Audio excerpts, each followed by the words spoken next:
The very first 2 pages simply have the words very big and broad, "I can't breathe."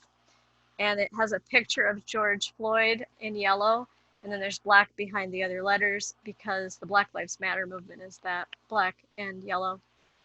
Okay, God help me know how to read this so people can receive this. George Floyd is dead. He should be alive. In the waning moments of a humid Memorial Day, a Minneapolis police officer knelt on a handcuffed George Floyd's neck for 8 minutes and 46 seconds. Onlookers begged the officer to stop as 3 of his colleagues helped or stood by in cold indifference. A young woman filmed it all, and her video spoke volumes. Protests erupted in our cities, and the Black Lives Matter movement grew louder yet.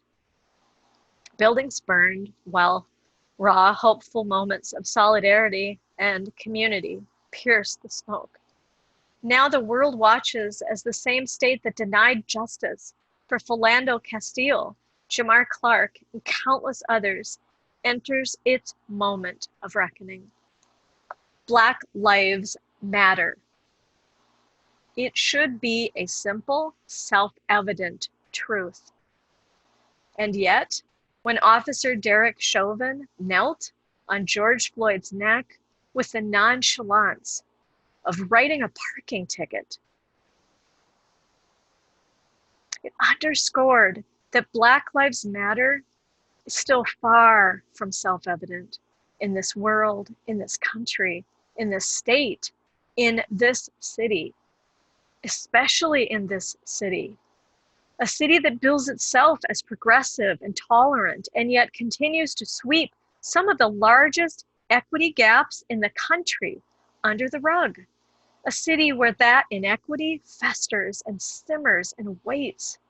When that officer at last, after nearly 9 minutes, got off George Floyd, that simmering pot of institutional racism finally boiled over. The wait is over. The reckoning is here. The following pages are the story of the explosion. As many protesters have said, their righteous anger is not intended to start a race war. It is intended to end one.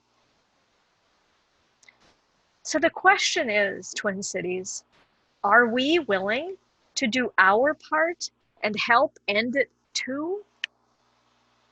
Are we willing to make Black Lives Matter the self-evident truth that it must be?